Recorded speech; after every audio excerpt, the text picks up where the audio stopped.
Hello, everyone. Welcome to Purpose YouTube. My name is Dusty Small, and I'm the lead pastor here at Purpose Church.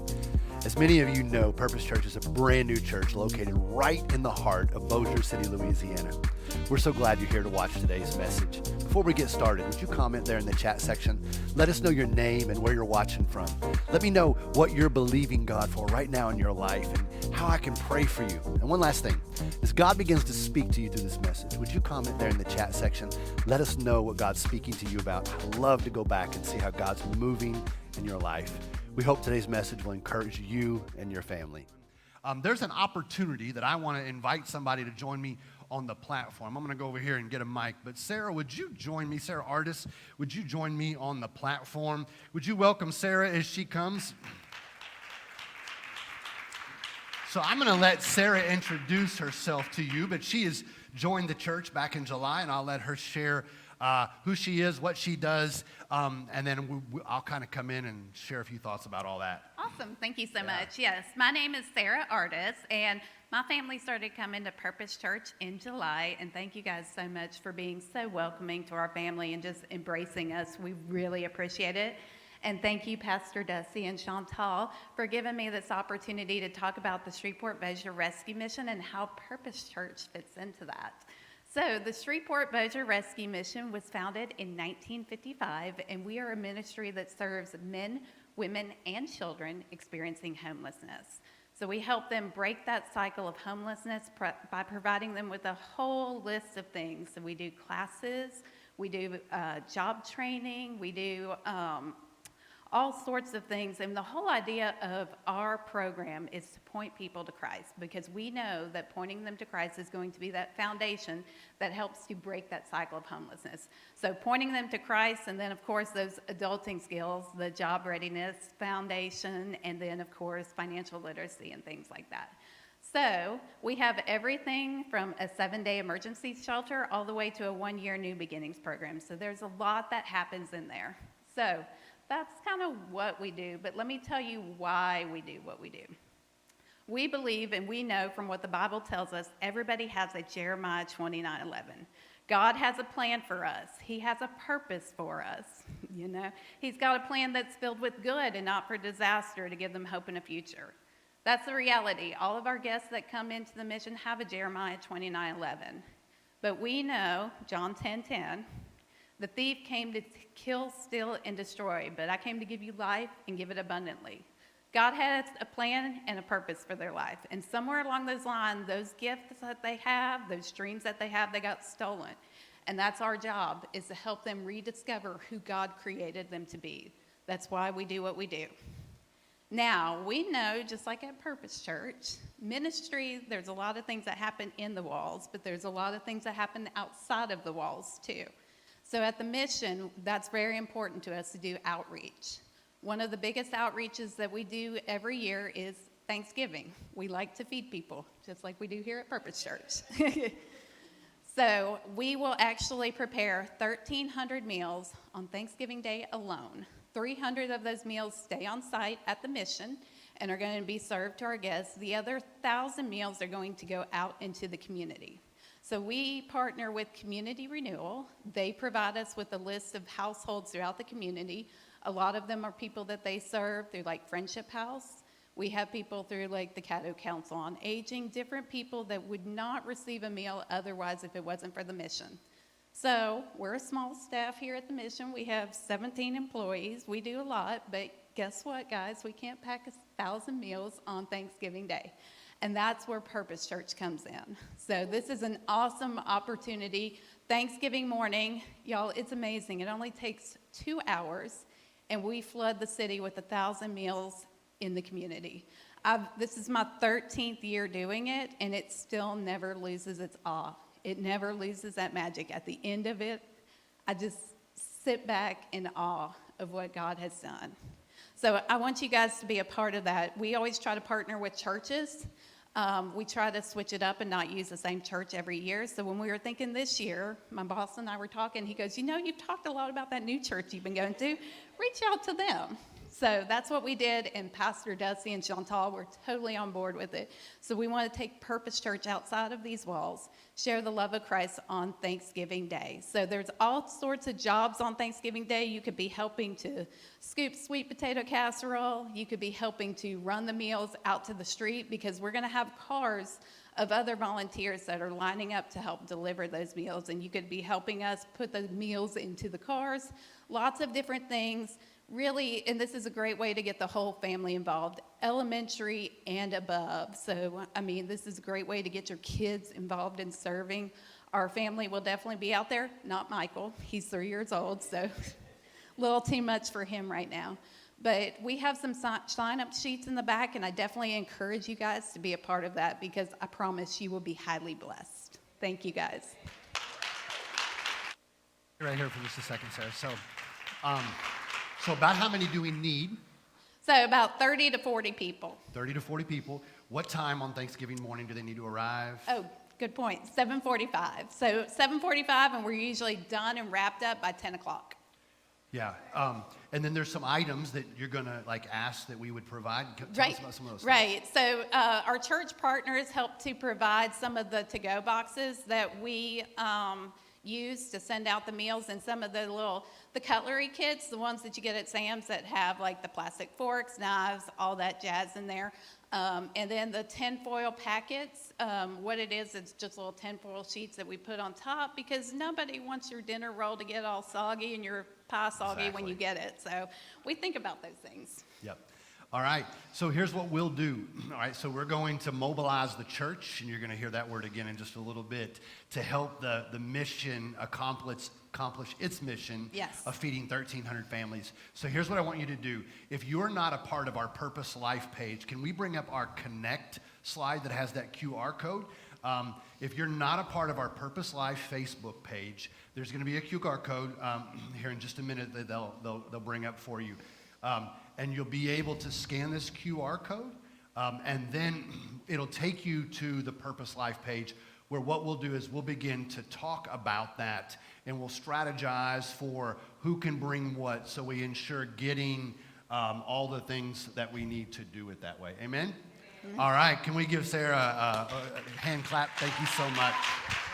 We have come to that place in the church as we set up today's message, where we are in a season called Next Level. Can you say that with me? Next Level. And you know, over the last few weeks, we've heard from people in the church. We've heard their stories. We've heard their testimonies. And as we have begun to walk down this together, one of the things that I've continued to share with you is that we are Jesus-centered and people-focused. And when we talk about taking our lives to the next level, we talk about, by default, that means the church is going to the next level. And we have started experiencing growth at the church. Our kids ministry is busting at the seams. Our youth ministry is just right at that place where we are starting to gain some traction. And so we need to develop a youth room for them to have a service. Our kids ministry needs more room back there in the kids center. We have 2 unfinished rooms that have not been developed. We have a kitchen area that's going to be storage for our kids ministry. That has to be refinished and refurnished, or renovated as well. And so part of those things that we're doing, we are launching into a next level campaign that way. And so last week, I passed out a commitment card to you, and I wanted you to begin praying over it. And if you weren't here last week, they're on the table back there in the back where you can sign up for the mission as well. I'm just asking you to take that home with you today. Just begin praying over how the Lord might use you in this next season, because ultimately, when we're talking about mobilizing the church, what we're talking about is, how do we make the greatest impact in our region as a corporate church body? Think about that. How do we make the greatest impact that we can? How do we just make, you know, when anybody ever go to the public pools and you'd get up on the diving board and you'd do the cannonball? Anybody ever do a cannonball? No? Y'all, you don't know what a cannonball is? Okay, I'm just wondering if anybody ever went swimming. So anyway, you want to make the biggest splash you can, right? Well, I gave you an opportunity this morning with the mission. How do we make an impact in our community? Because that's what this is all about. It's not just about how we can come in here and become a reservoir. No, Jesus said that there would be a spring of living water that would well up within us, and we should begin to water our communities, right? We talked on Wednesday night about being soaked in the Word. And so this morning, we're going to continue on, and we're going to lead us into a place where I've titled this morning's message, Mobilized. Come on, let's say that together. Let's get into it today, Mobilized. If you've got your Bible, turn to the book of Ezra, chapter 3. Ezra chapter 3, that was one of the names that was on the list for me when I was wanting to name our boy, if we were going to have a boy. I was thinking Ezekiel, Ezra, I don't know, I was just into the E's, I think. And Chantal said, nope, we're naming him Gabriel. So I said, okay. That's how that one went. So we're a team that way. Give me an amen. You see how that teamwork worked? She said it, and I said, okay. Ezra chapter 3, verse 1 through 6. It looks like this. In early autumn, when the Israelites had settled into their towns, all the people assembled in Jerusalem with a unified purpose. Then Jeshua, son of Jehozadak, joined his fellow priests, and Zerubbabel, son of Shealtiel, with his family in rebuilding the altar of God of Israel, the God of Israel. They wanted to sacrifice burnt offerings on it, as instructed in the law of Moses, the man of God. Even though people were afraid of the local residents, they rebuilt the altar at its old site. Then they began to sacrifice burnt offerings on the altar to the Lord each morning and evening. They celebrated the Festival of Shelters as prescribed in the law, sacrificing the number of burnt offerings specified for each day of the festival. They also offered the regular burnt offerings and the offerings required for the new moon celebrations and the annual festivals as prescribed by the Lord. The people also gave voluntary offerings to the Lord. 15 days before the Festival of Shelters begun, the priests had begun to sacrifice burnt offerings to the Lord. This was even before they had started to lay the foundation of the Lord's temple. Let's pray. Lord Jesus, may we dive deep into your word and understand the message of this text. Help us to make relevant application to our world today, God. Help me to communicate in such a way that we understand your word. God, I ask you to use me. Let me just be a conduit today. God, and I pray that our ears would hear not just my words, but the voice of the Holy Spirit today. In Jesus' name we pray. Amen. 4 weeks ago, Hillary stood up and she shared her story on how God had transformed her life. She celebrated that she was over a year of being free from alcohol. And we talked about, celebrate that. She was transparent with us and talked about how she used to isolate herself.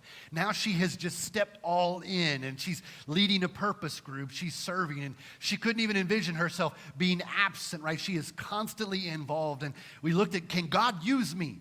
And we saw how God is using her that way. And then the following week, we had 3 ladies come up, Mariah, Kristen, and Sarah, and they talked about purpose from a mother's perspective. And the following week, it was Cedric and Erica talking about leaving a legacy of faith, right? And then last week, we heard from Jordan, who's our children's ministry director, and how her life has become a trophy of divine grace, and how she was just at a place of almost complete brokenness. She said she was living on a pullout in her mom's house, and they had just about lost everything, and God had just divinely restored their lives and helped them to cultivate an authentic relationship with the Lord. You know, we've heard so many stories, and I came to a place as I was praying this week that I felt like I wanted to share my story. I wanted to share my story in the Purpose Church story. And I had to search my own heart to ensure that I was at a place of health where there's no animosity to the things that had happened in my past. And I knew that I didn't have any ill will or ill feelings, and I wouldn't share anything to be destructive, but I could share it with truth in my being that, hey, this is just what happened. And I've allowed the Lord to bring healing in my life from some of the areas. I've had time to reflect and say, hey, did you have anything to do with this? Or is there any area where you could just be storytelling? Or could you just be saying, well, that's why I felt like it happened to me? Or is there real time that you've had to spend with your personal story? And for me, this is one area where I knew I needed to be past it to share some of the things that had happened that led to us planning Purpose Church. And so I know that I've had about 3 years, actually, to work through some of the things that had happened in our life. And so I'm going to share some of the things today, and I'll share a lot of those details, actually, that led up to us planning the church. And so doing that, I've come to this place where I think the Lord was mobilizing me.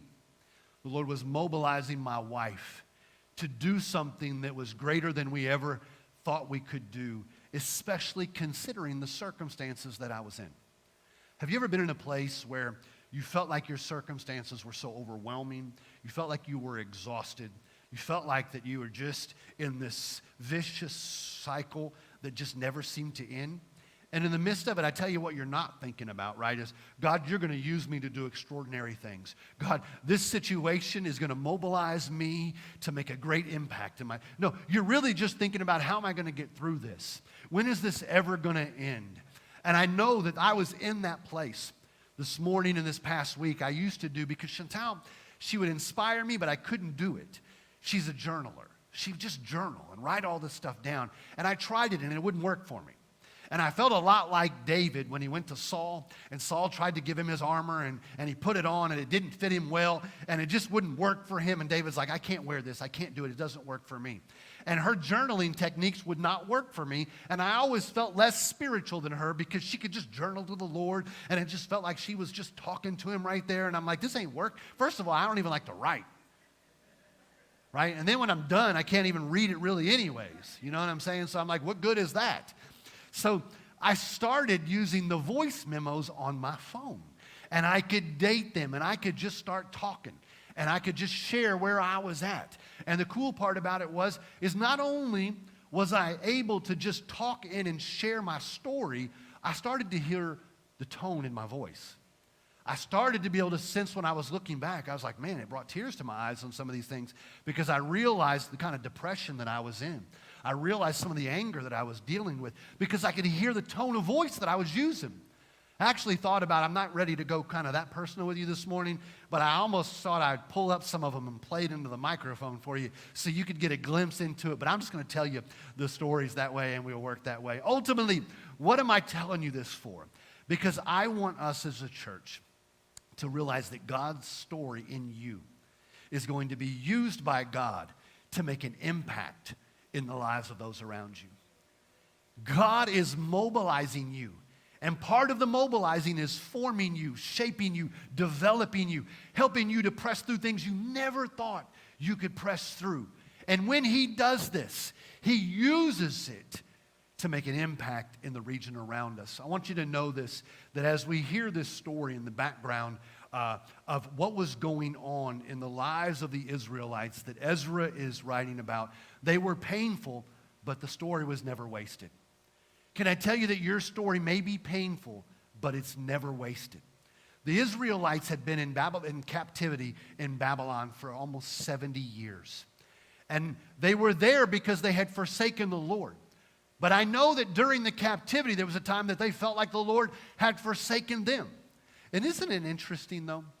Interesting that when we feel like the Lord has forsaken us, if we'll start to just look a little deeper within, it was usually always us that did something to just start stepping away from where we were. Because the Bible tells us the Lord will never leave us nor forsake us. But something around us begins to convince us that He has forsaken us. And the Israelites were there.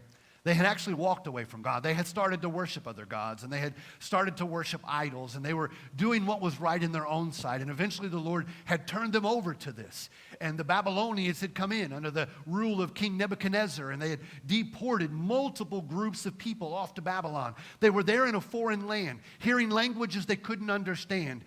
There was the worship of gods around them that wasn't familiar to them. And they were the weakest of the weak in the communities because they didn't speak the language, and they didn't understand the culture. Everything that they had been taken from them. And now they were in this foreign land, and God has prophesied through the prophet Jeremiah, you're going to be there a while. Settle in. Try to get a home. Start to till your garden because you're going to be here. That's not the kind of news that you want to hear when you're going through your trial. Settle into it because you're going to be there a while. It often doesn't line up with this idea that God is going to take us out of it, that no weapon formed against me shall prosper. Yet in all these things we are more than conquerors through him who loved us. But he told the Israelites, settle in. Make a life, because it's going to be tough for a while. And so this is where they were at. But all of a sudden, things were starting to change for them. Because behind the scenes, God was beginning to stir in the hearts of people. And he was preparing to mobilize them to do something so significant that it would change an entire community, that it would change an entire nation. Can I tell you that whenever God is silent, he's never not present? He may be times when he's silent, but he's not absent. Can I tell you that? Times when you may feel like he's unseen, but you're always in God's sight. There may be times when it's difficult and overwhelming, but it's never enough to take you out. You may feel like it's so overwhelming that it's going to take you out, but I want you to know that setbacks are often a setup for God to launch you into your next season. I said this on Wednesday night, that a rubber band has to go back, that a slingshot has to go back before it can go forward. A bow and arrow, you have to pull back before it can shoot the arrow out into the front. And so our setbacks are often a catalyst that God uses for the next season of your life. And he had used the captivity in Babylon to be a catalyst. It was a setback, but it was a setup for what God was going to do. And so those setbacks, know that just because you might have taken a step forward and a step back, if we will not waste the moment, if you will not waste the season, God will use it to make an impact in the life around us. You know that phrase that we use around here that I like to say, and I said it this morning, we see you. I tell our dream teams every Sunday morning, don't let anybody come in and not be seen. Don't let anybody not be greeted when they come in. Let them feel the love of Christ coming through you. Why would I say that? I want you to know the why behind me telling our dream team, this is something we want to be in the culture at Purpose Church. You see, Ezra and Nehemiah are books reminding God's people that he sees you. They're both writing about how God still sees you. He's not forgotten you. He's not forsaken you. In fact, he will use the most unheard of things to accomplish his will. You say, what might that be, Pastor Dusty? He would use a pagan king, an unbelieving king, King Cyrus, to send the people back to rebuild the temple. He would use someone who wasn't a Christian. He would use someone who would be the unlikely. Use someone that doesn't even care about God, that might even think he's God himself. But he's going to use them to do something extraordinary. And so Ezra is writing to a people and reminding them that God sees you. I stand before our teams. I stand before you on Sunday. God sees you. You may feel like he's silent, but he's not absent. You may feel like he doesn't see you, but you're always in his sight. 2 Chronicles chapter 16 verse 9 says, the eyes of the Lord run to and fro. He is searching the entire world to show himself strong on behalf of those whose hearts are committed to him.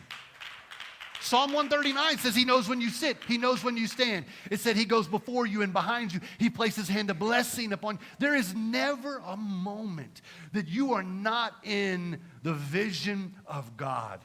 And so that idea that we talk about at Purpose Church, we want you to know that you are seen because in the midst of your Babylonian captivity, God still sees you. Come on, in the midst of your moments like the Israelites of feeling unseen, God still sees you. So now I'm gonna share some stories and I'm gonna weave these in because this is how the Lord birthed some of this stuff in us. And so we pastored over in Shreveport for 8 years. I was a lead pastor at a church over there, and God had called us to come pastor that church from Texas. We were over in Texas where I had completed a master's degree, and we came over here and we pastored for 8 years. So we've been in ministry. We've been in the Shreveport-Bossier area for a little over 10 years now, and we were at that particular church for 8 years. And we struggled, and there were battles, and there were times that we asked God, why in the world did you send us here? Did we miss you? Or are we sure that God called us here? Because it was an overwhelming time. It was a time that I dealt with extreme depression. Chantal dealt with depression.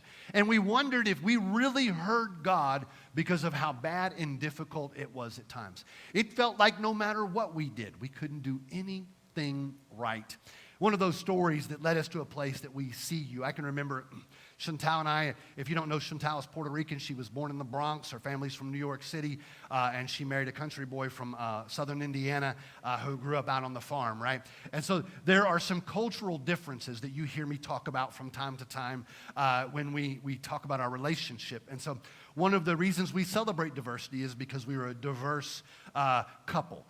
We are night and day when it comes to personalities. We were literally just talking about that this week. We were like, looking at couples and how they have similar personality types, but we are literally how opposites attract. And one of those things, there was a time we were out at our favorite Mexican restaurant, and we did a little funny video that we thought was just funny, and we were going to do a little video celebrating biracial couples, right? We were going to do that. And that video, we posted it on our social media pages. It literally set off a fire in some of the people's lives at the church. I mean, we came under such scrutiny, private messages and text messages, because we made a comment that we were a biracial couple. And they were going, and you're not a biracial, and it just went in. And I'm not going to go into all the things that were said against us, but it was just like, we felt like, whoa, what just happened? And we came under attack for this because of a simple video that was there. And we felt like, whoa, we can't even celebrate who we are. And it was a funny video. It wasn't even supposed to be like she was speaking in Spanish and I spoke in English because I don't speak any other language, of course.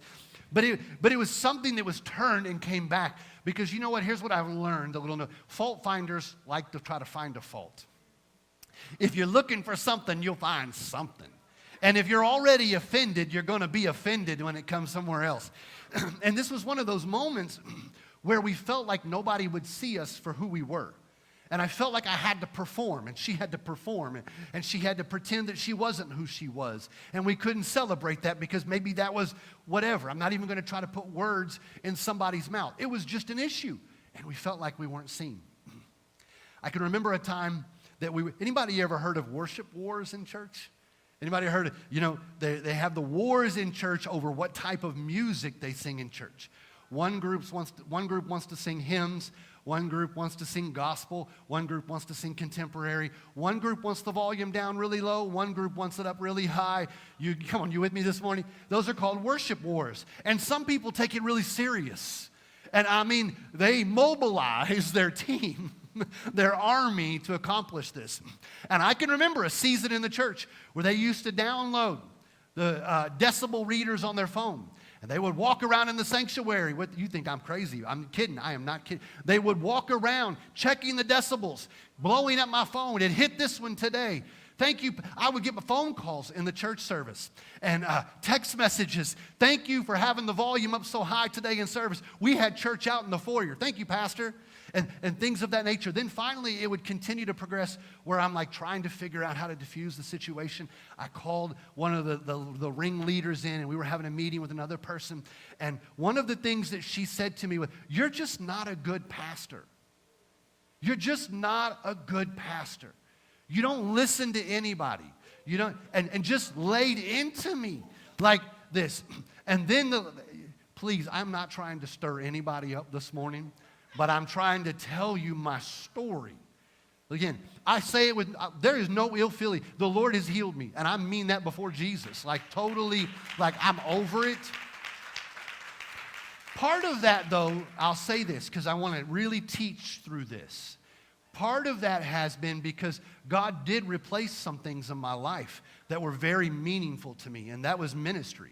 One of the breaking moments in my life, I called her on the phone in tears, and I'll share part of that story in just a little bit, but I was so angry because I wasn't doing ministry.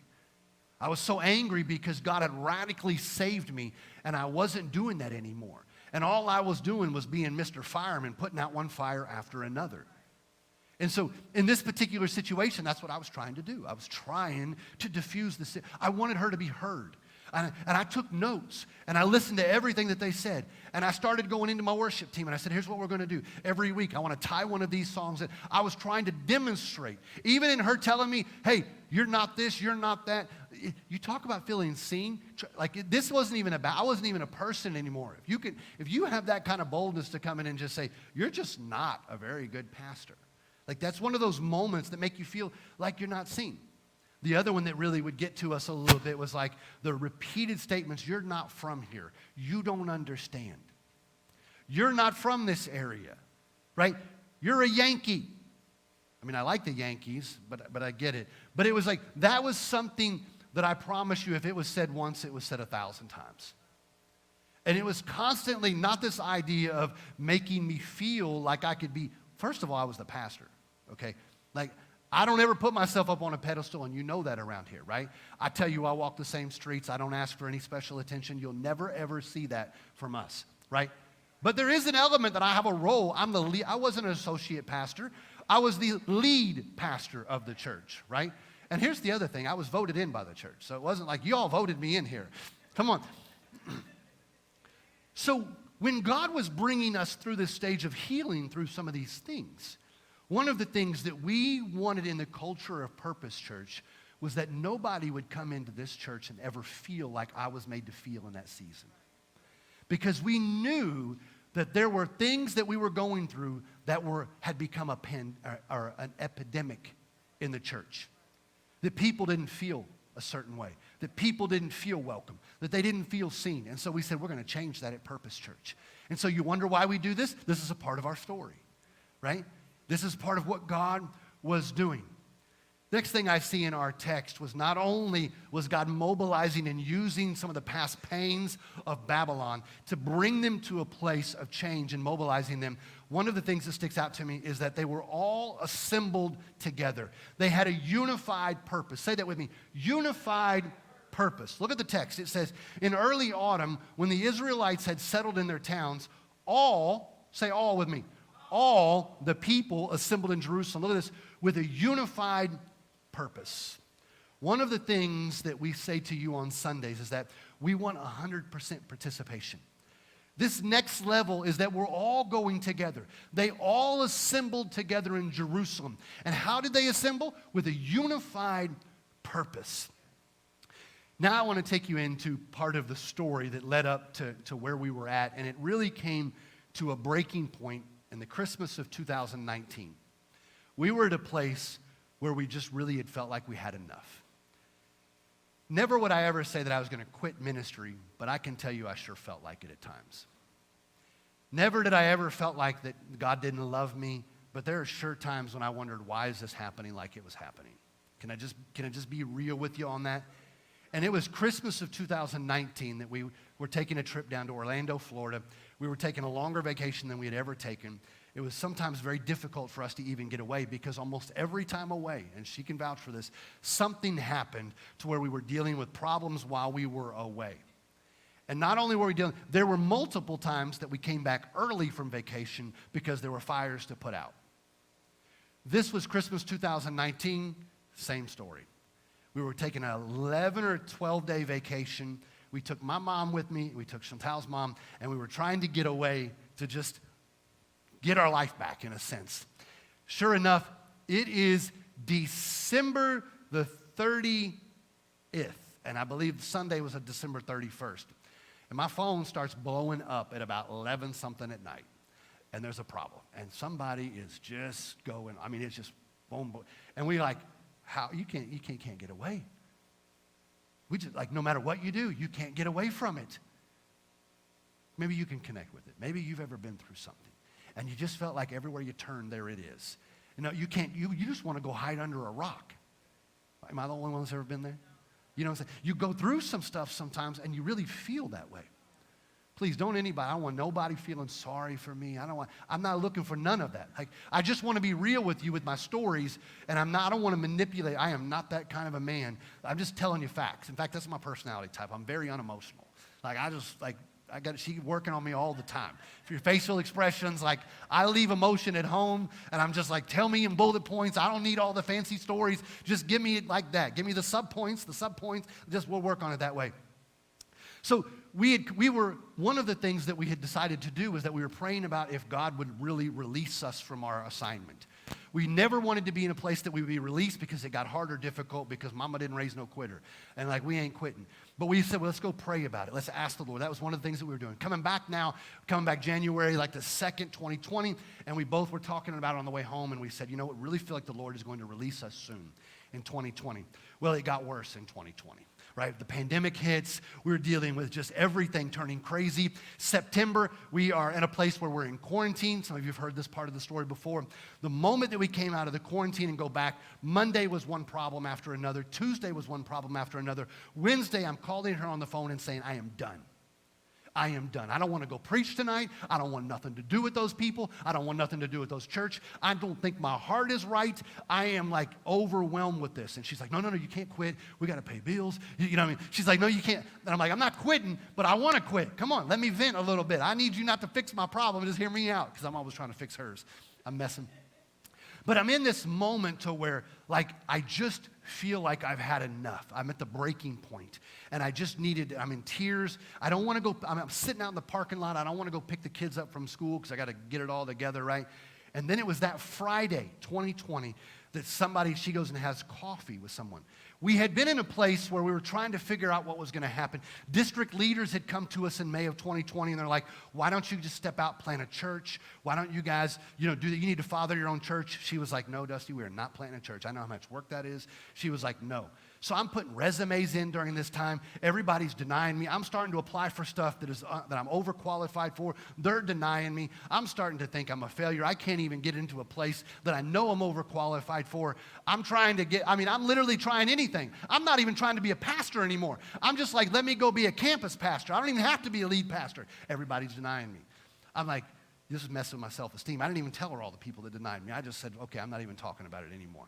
Right? This was a battle that I was facing.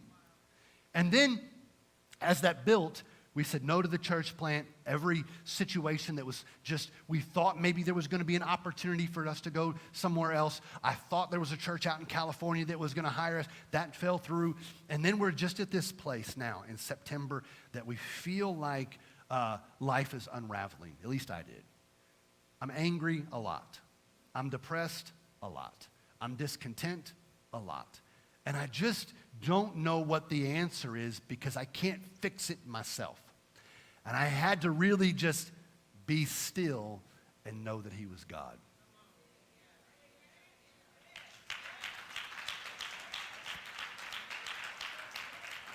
So Chantal's got coffee this day. She was meeting with the pastor's wife out at Shreveport Community Church for coffee.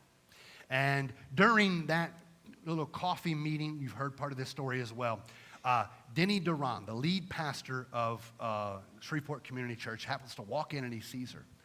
And he just begins to read her mail. She's never met him before, and he just begins to speak prophetically into her life. Like, here's how he didn't know her type thing. Sarah literally said, Sarah Duran has preached here for our women's conference 2 years in a row. Sarah says, hey, Dad, will you come? Let me introduce you to someone. Her and her husband pastor Gateway Church. And he's like, well, how long are y'all in town for? That's fantastic. He thought we were from over in Dallas at the Gateway Church. And so she's like, no, Dad, they pastor the church over in Shreveport. And then he's like, he looks at her right dead in the eye and says, I want you to know it's not your fault. And he just begins to speak into her life. And he says, actually, can I sit down and talk to you? And the conversation turns into a 2-hour conversation. And he just begins to tell her. Finally, they come to a place as they were going through all of this, naming names of people that had been a problem in that church for a long time. And by the way, those people are all gone. That church has seen, a great change and the problems that were there that way. But he begins to speak to her and says, you know what, you need to ask yourself a question. Did God call you to that church, or did God call you to the city? Because if God called you to the city, then you all need to step out and plant a church. And that's when she sends me a text message and says, hey, we need to talk. Like, she knows better than that. She does. Like, she knows better, right? She's the one who she does, like, she expresses what's going on in here, and she does this all, oh, Lord, oh, Father. And I can hear it across the house, and it gives me anxiety. And I'm like, what are you doing? Stop it. What's wrong? What do we need to fix, right? But I got the text message, and that was it. We need to talk. And I'm like, Okay, it's not as if we got, like, our marriage isn't on the rocks here. What do you need to talk about? You need to set it up with at least an emoji, like a smiling emoji, right? Like, give me some emotion here. So she walks in the door and she goes, you are not good. She's in tears. And I'm like, oh my gosh, right? She goes, you're not going to believe what just happened to me. She goes, I think we need to plant a church. And I'm like, well, okay, tell me what's going on here. That's really random, And she tells me this story that would happen. And why am I telling you this? Because the Israelites they would come together to be in a unified purpose. And as God is mobilizing us, we needed to have a unified purpose. We couldn't move back in May when they said, you all need to plant a church. We had to be unified in our purpose. And God used our story to bring us to a place where we'd be unified in purpose. He doesn't waste your pain, church. He doesn't waste your struggle. He doesn't waste your anger. He doesn't waste I want to punch him in the face. Come on. Like that. He doesn't waste any of that stuff. It's painful, but never wasted. It's difficult, it's overwhelming, but it's not going to be the final blow to take you out.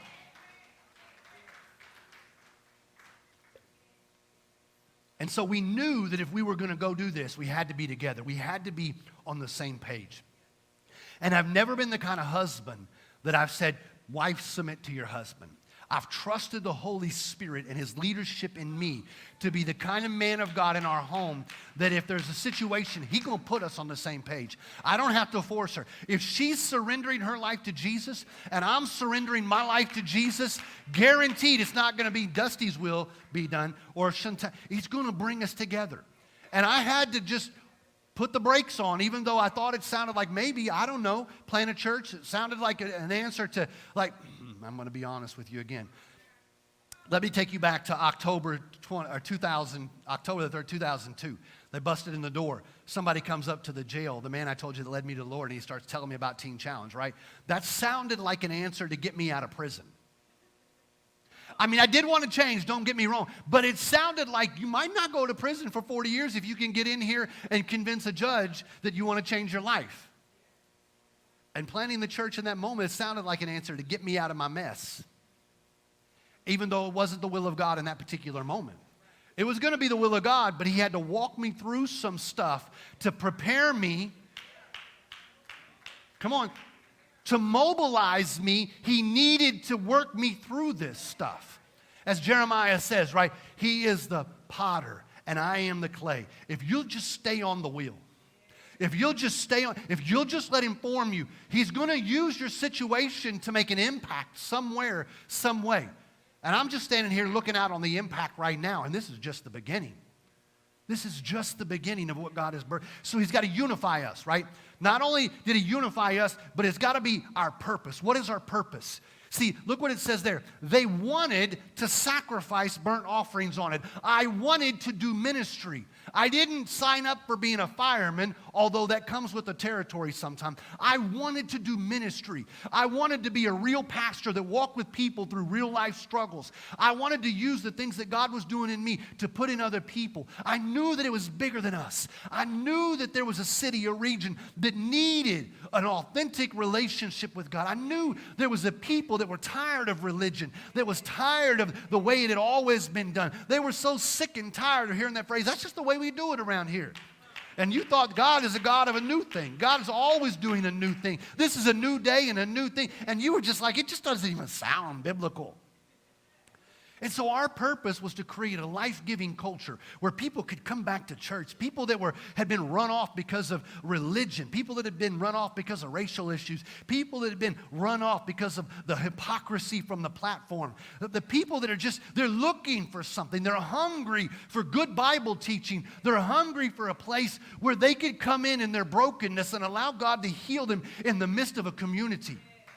That we don't have to isolate ourselves and say, God's going to help me work it out over there before I can come be a part of it. You can bring your brokenness in here. You can bring your mess in here. You can bring your struggle in here and be around people that are going to help you take the next step in your faith journey. And that's what God was working in us. I'm telling you our story today so you know what kind of people we are that stepped away to do this. We knew we needed a life-giving culture. That's why, that was our why. Their purpose was to rebuild the altar. Their purpose was to rebuild the temple. Our purpose was to create a life-giving culture in the heart of Bossier City that would impact the region. A life-giving culture is a place that you can thrive. It's a place that you can be planted and flourish. That's why we say in our mission statement to be empowered to live it. We want you to live out your God-given destiny. We want you to live out the things that God has done, that He's doing in you. We see the life that is in that seed of your being. We knew that you were over the religious culture that way. The next thing I see in the text in verse 5, it said, the people also gave voluntary offerings to the Lord. Voluntarily. Look at this. Verse 2 says they wanted to. They gave Look, the motto around here is that we get to.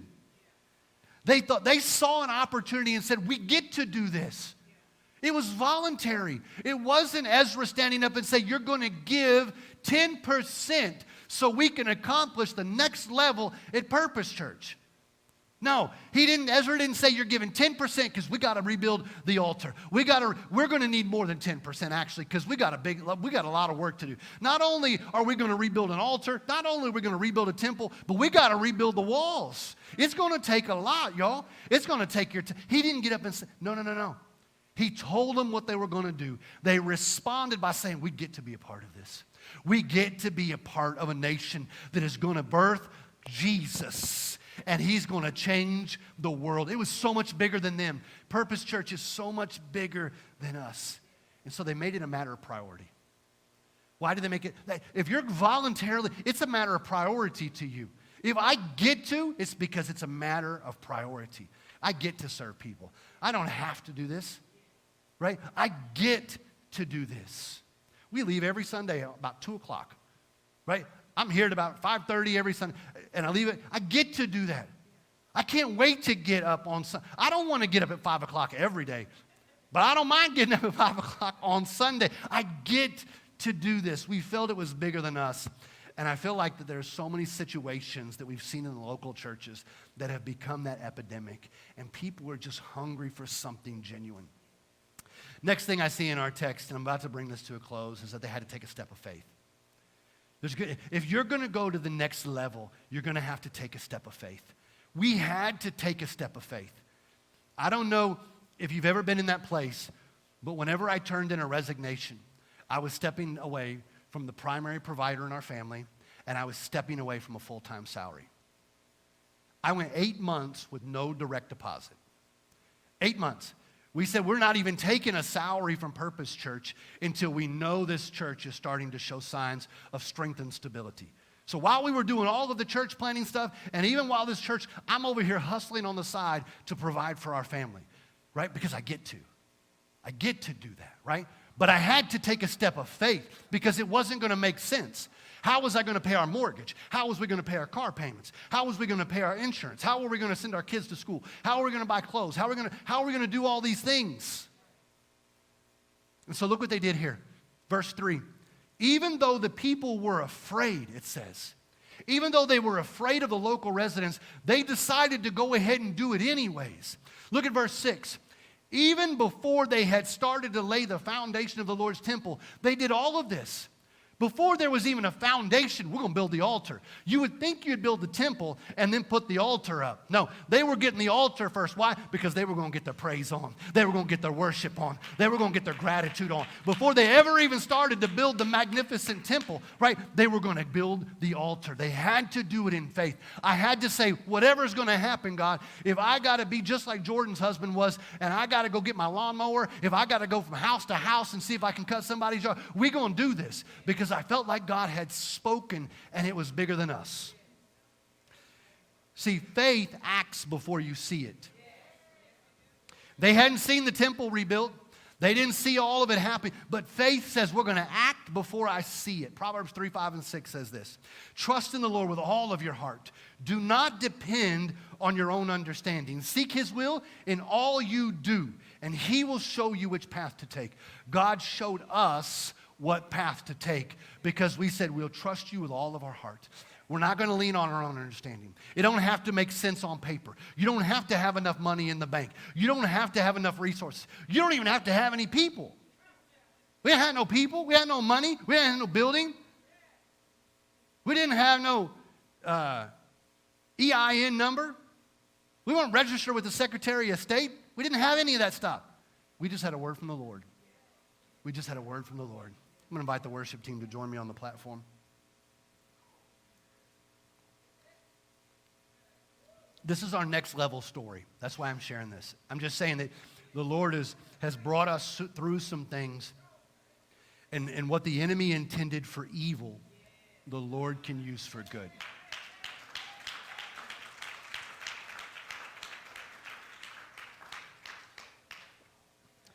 The story of Joseph is a magnificent story that is almost hard to believe. That someone could go through as much betrayal, so much evil, and still be able to look his brothers in the eye and forgive them and serve them and help them. Because you would think he'd be entitled to all of the actions that he could have done. He almost lived his whole life away from his father. Little boy, lost his dad for his entire life. And then he only got to see his dad a little bit at the end. And he still comes to a place that what the enemy intended for evil, God's going to use it for good. It may be tough. It may be overwhelming. Pain may not be no fun. You may wish it was over. But remember, it's painful, but never, never, never, never wasted. Last thing that they did in our text, and I think this is what's so primary to our next level, is that they celebrated. They worshiped. Look at the text in verse 4. They celebrated the festival of shelters as prescribed in the law, sacrificing the number of burnt offerings specified for each day of the festival. What did they do? Why were they doing this? Before they were going to do anything else, they were going to put God back at the center. They learned their lesson in captivity, at least for a little while. And they had forsaken God, but they were going to put God back in it. And so they were going to make worship a matter of priority. And I don't know where you're at this morning. I don't know what's going on in your life. But I know that we need to end today with making worship a matter of priority. I don't know what pain you've gone through. I don't know what struggle you've gone through. I don't know if you're still in your 70 years of Babylonian captivity. But I know the Lord knows. And I know the Lord sees you. And if I can learn anything from the Israelites and Ezra and Nehemiah, is that they made worship a matter of priority. I don't think I can ever stress that we need to keep Jesus at the center of it all enough. I can say it every Sunday and remind, get Jesus back at the center. Get Jesus back at the center. Put Jesus over your pain. Put Jesus over your struggle. Put Jesus into your pain. Put Jesus into your struggle. Put Jesus into your marriage. You feel like it's about to fall apart. You feel like your child's life, put Jesus in it. Just keep putting Jesus in. He's the Jesus factor. And Ezra and the Israelites were putting Jesus, putting Yahweh back at the center of it. And they were going to worship and they were going to praise. Because at the center of our next level journey is praise and celebrating all along the way. I don't want us to lose Jesus at the center. I don't want us to lose the matter of keeping worship a priority. Would you stand with me this morning?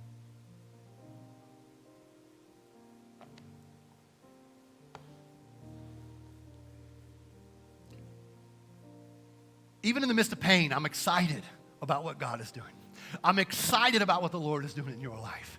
I'm excited about the breakthrough that's coming. I'm excited about the next level. I can't wait to see. We had over 300 people in here at Easter last year. I'm believing God for over 400 this year. We saw 25 people give their life to Jesus last Easter. I'm believing for 50. Why shouldn't we? Why shouldn't we believe that God can do exceedingly and abundantly above all that we ever ask or think? I'm believing for family members in your family that haven't given their life to Jesus. I'm believing for your kids to be future world changers. I'm believing for not your generation, but the next generation and the next generation to be impacted by what God is doing at Purpose Church. Do you want to believe for that this morning? Do you want to celebrate for that this morning? If you do, keep worship a matter of priority. Thank you for watching Purpose Church YouTube channel. Before you go, would you hit the like and subscribe button to stay up on what's happening at Purpose Church? And make sure to share today's message with your friends and your family. If you'd like to support the ministries of Purpose Church, you can click the link in the comment section. And make sure to join us live on Sundays at 10:30 a.m.